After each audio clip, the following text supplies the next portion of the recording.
I wasn't on the Christmas text. My parents sent a group message to the whole family. 22 people.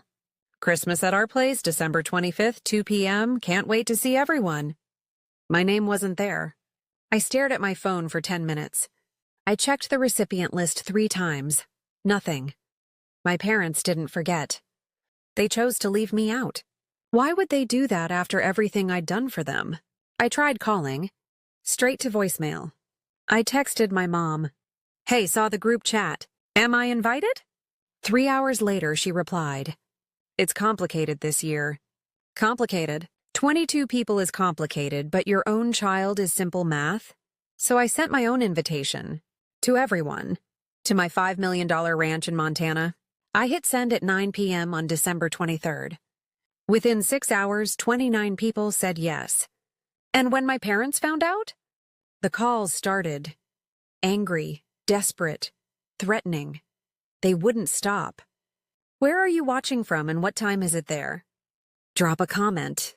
Hit subscribe because this one gets wild. I need to back up. I'm the other kid. The one who was always second. My sister Claire got the spotlight. The birthday parties with 50 guests. The college tuition paid in full. I got a card and a lecture about responsibility.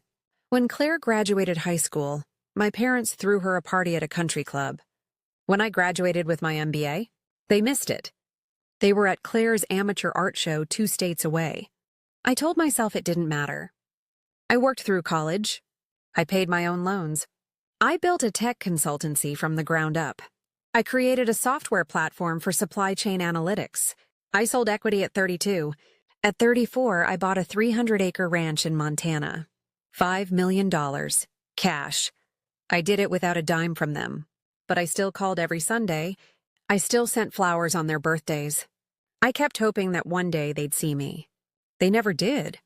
And I saved everything. Every email, every bank transfer, every voicemail. I told myself it was for taxes. Really? I just wanted proof I wasn't imagining it. I have a folder on my desktop labeled Family. 18 years of records. Text messages where they canceled plans. Emails where they asked for money. Photos from holidays I wasn't invited to. I kept all of it.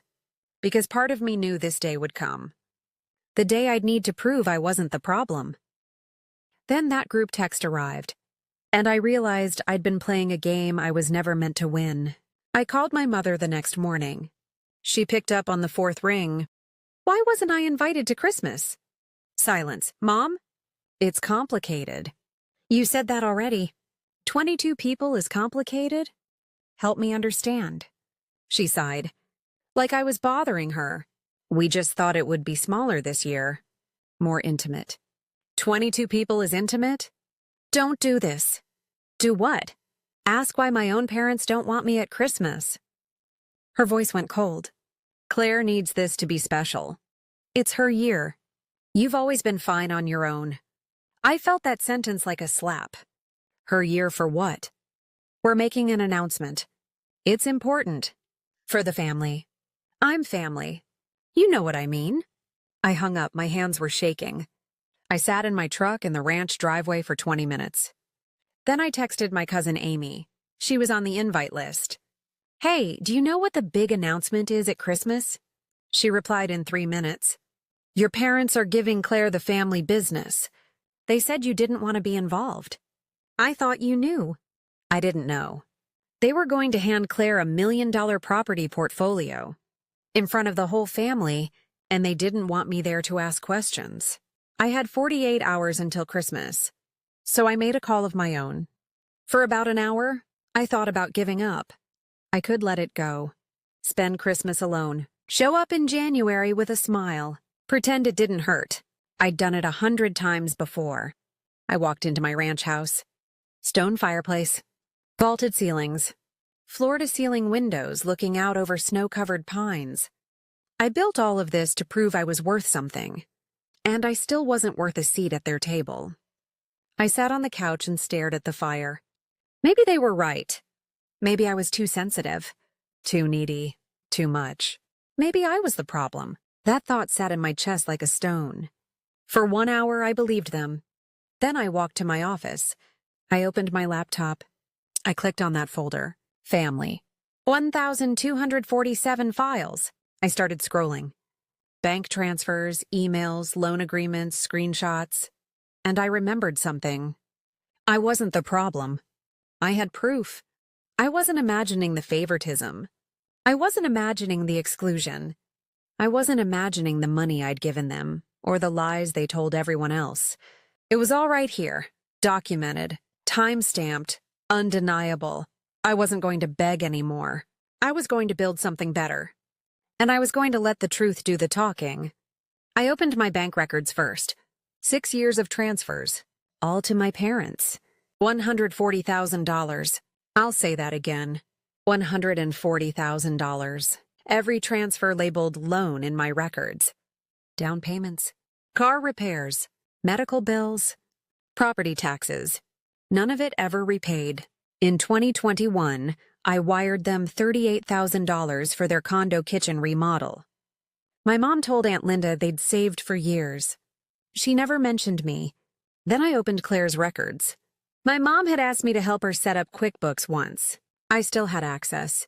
$90,000 in parental deposits over the same 6 years. Rent payments, studio lease, 2 cars. I pulled up a spreadsheet. I highlighted the rows. My contributions, their contributions to Claire. The favoritism wasn't in my head. It was line-itemed. I took screenshots. I saved PDFs. I labeled everything. Financial support to parents, 2018 to 2024. Parental support to Claire, same period. I wasn't angry. I was calm. Because now I had something they didn't. The truth. In writing. And I hadn't even opened the emails yet. This was just the money. There was so much more. I leaned back in my chair. I looked at the ceiling. And I smiled. Because I knew exactly what came next. I spent 2 hours designing an invitation. Elegant, warm, personal. Christmas at the ranch. December 25th, 1 p.m., catered dinner, sleigh rides, guest cabins available. All are welcome. I listed every activity. I made it beautiful. Then I sent it to 40 people. Aunts, uncles, cousins, family friends, even my parents' neighbors. I hit send at 9 p.m. on December 23rd. By 3 a.m., 29 people had RSVP'd yes. People were excited. My dad called at 6 p.m. the next day. Christmas Eve. What the hell do you think you're doing? Hosting Christmas. You're trying to humiliate us. I'm trying to spend the holiday with people I love. You're sabotaging Claire's announcement. You're splitting the family. I took a breath. I sent an invitation, Dad, that's all. If people want to come, that's their choice. His voice dropped, threatening. If you go through with this, you're out. Formally. We'll make sure you're not in the will. Not in the trust. Claire gets everything. Do you understand me? I almost laughed. I've never been in the will, Dad. You're not taking anything I ever had. Silence. Then he hung up. An hour later, my phone buzzed. An email from my mother, sent to the entire family. Subject line, please disregard the invitation. I opened it, and I knew I'd hit a nerve. The email was short. We're worried about our child. They've been struggling emotionally. We ask that you respect our family Christmas and keep the day as planned. Please disregard their invitation. It's for their own good. She was telling everyone I was mentally unstable. I read it twice. Then I went back to my folder. I pulled the emails. Thanksgiving 2022. Christmas 2021. Easter 2023. Every time the same pattern. Last-minute text. We're keeping it small this year. Then photos posted on social media. 15 to 20 people. Smiling, laughing. I was never in the pictures.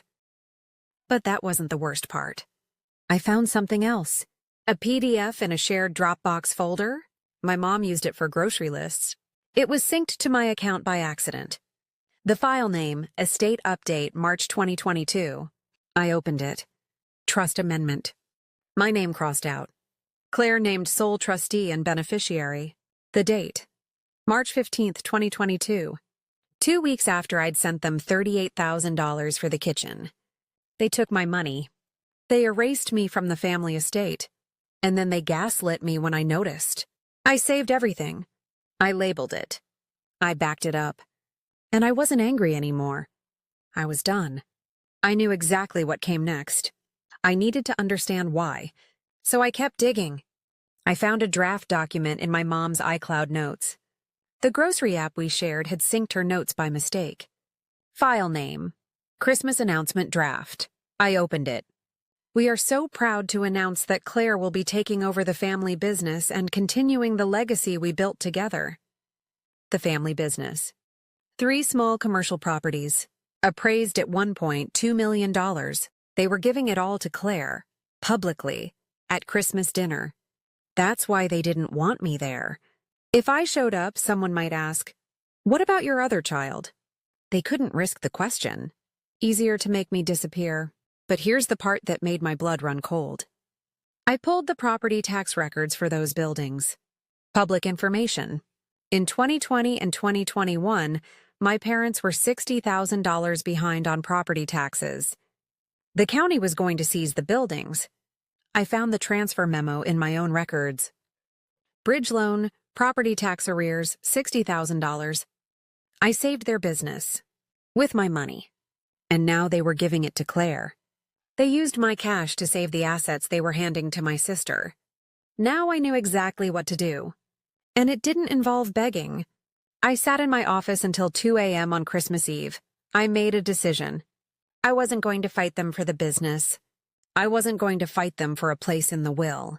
I was going to show everyone, including myself, that I'd already won. First, I called my attorney. Left a voicemail. I need a demand letter. $140,000 in documented loans. Professional, clean, 30-day repayment terms. He called me back at 7 a.m. Are you planning to sue? Only if I have to. Mostly I just want it on record. I'll have it to you by noon. Second, I wrote an email. To the whole family. Subject: setting the record straight. Body: I want to clarify some things before Christmas. I've attached financial records and correspondence. I'm not asking you to pick sides. I'm asking you to see the full picture. My door is open tomorrow at 1 p.m. I hope you'll come. I attached 6 files. Bank transfers. Loan memos. The trust amendment. The holiday exclusion emails. I read it 3 times. Then I hit send. 9 p.m., December 23rd. Third, I called the caterer. Booked a sleigh. Prepped the guest cabins. I spent $25,000 on that party. Best money I ever spent. I went to bed at midnight.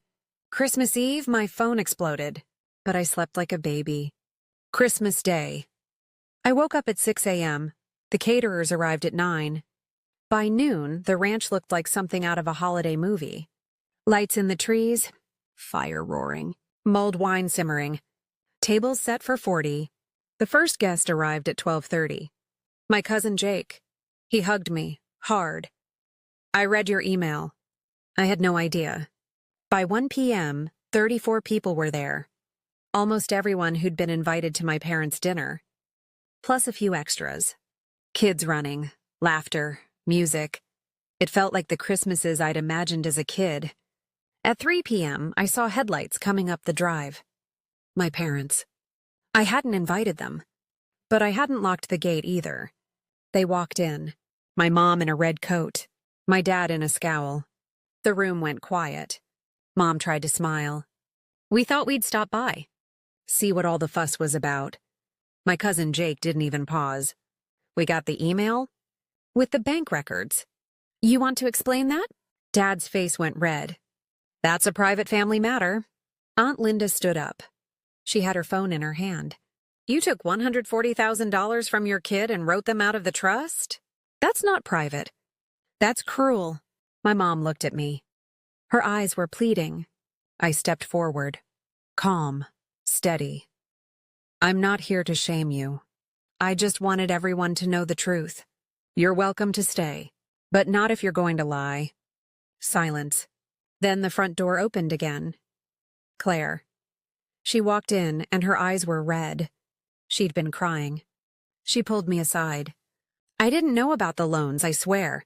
They told me you didn't want to be involved. I looked at her. I believed her. This isn't about you, Claire. It's about them. She nodded. She stayed. My parents didn't. My dad turned and walked out. My mom followed. No dramatic speech. No apology. Just silence and the door closing behind them. The party kept going. People stayed until midnight. We sang, we laughed. We ate too much pie. When the last guest left, I stood on the porch and looked out at the snow.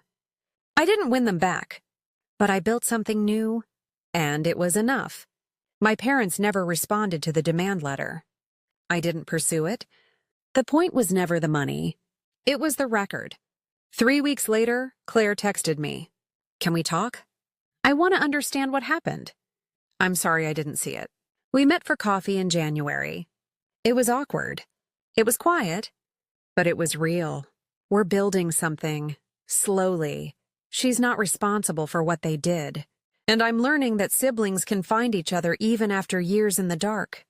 As for the rest of the family, Aunt Linda called me the week after Christmas. I've been thinking about that dinner for days.